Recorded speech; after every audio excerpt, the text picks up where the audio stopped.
please, for 5 minutes. Thank you very much. And thank you everyone again for being here today. Very important. Last week, Dr. Tam, you stated that Canada's COVID testing requirements for travel are a drain on our already overwhelmed system and that the resources could be better used elsewhere. These testing requirements were put into place to stop the Omicron variant from spreading to Canada. And we all know the elephant in the room, Omicron is here. We have to continue, again, putting in your own words, Dr. Tam, monitoring sporadically for new variants. But when will the government get rid of these cumbersome resources and put them where they're needed? I'll ask that to Dr. Lucas, please. Well, I'll turn to Dr. Kochar in terms of management of the border regime and Dr. Tam. So, Dr. Kochar. Thank you very much, Mr. Chair. So the border measures are actually put in place to evaluate the characteristics and impacts of any of the variants of concern on both domestic and international landscape, epidemiological landscape. So when those tests are done at the border, they actually help us to look at what is the behavior of the virus in terms of its transmission, its clinical presentation, as well as do they actually behave the same way on the vaccine efficacy side. So we continue to actually use those tests to make sure that we have a better idea of the science and also make sure that we are minimizing and reducing the importation of any kind of variant of concern, which may cause more transmissibility, as was seen with the Omicron virus. Dr. Tam, may want to add anything on that? Yeah, I just want to clarify that, prior to Omicron, of course, there was a very phased easing of border measures, including the application of mandatory random testing for the vaccinated travelers. Because of Omicron, those measures were increased because we knew very little about the virus and we knew it was very transmissible. I do think that the testing has been actually quite important in that even with pre-arrival testing, the positivity rate kept going up, not surprisingly, for the non-vaccinated, partially vaccinated, but even for the vaccinated travelers.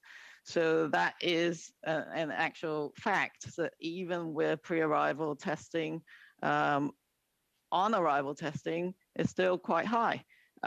So I do think, though, that in moving forwards, particularly as we see the Omicron wave subsides and our hospitals are less impacted, these kind of policies or the testing strategies needs to evolve. Okay, thank you. And do we have any indication of when that's going to be lifted?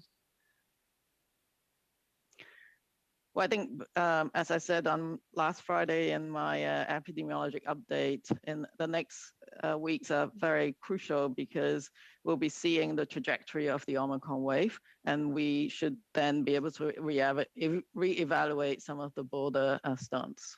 Okay, so just to reiterate, Dr. Tam, you did state that these are a drain in our system. Should these resources not be moved to other places at this point?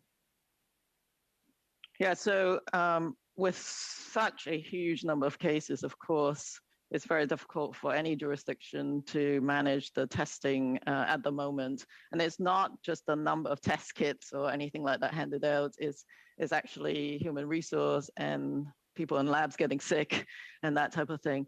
Now, of course, the bottom line is if the provinces request support from us, can we provide it? So we have been providing it. And depending on the provincial territorial request.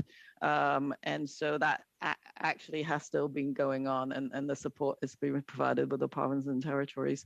But we do, as I said, have to reevaluate our testing stance going forwards. Okay. At what date, and this point I'll direct to the same questioners, please, Mr. Chair. At what date will Canada revise the federally mandated quarantine length recommendations to 5 days to align with the provinces and with the CDC?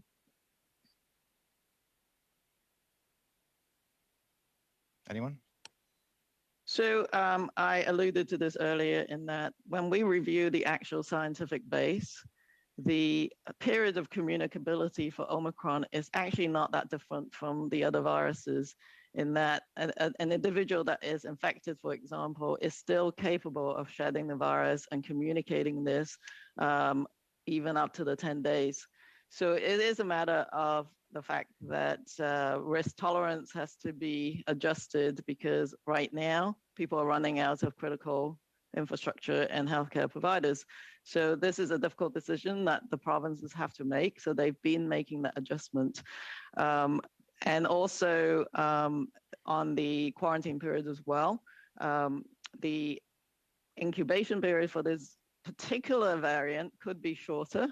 So one might think that we could shorten the quarantine period. That can be discussed. However, at the border, we're not just focusing on Omicron. We're focusing on some other variant that might come along with different incubation periods and isolation periods. So that must be taken into account as we look at our next phase in our border measures. Thank you, Dr. Tam, and thank you, Mr. Williams. Thank you very much, doctors. Ms. Sidhu, please.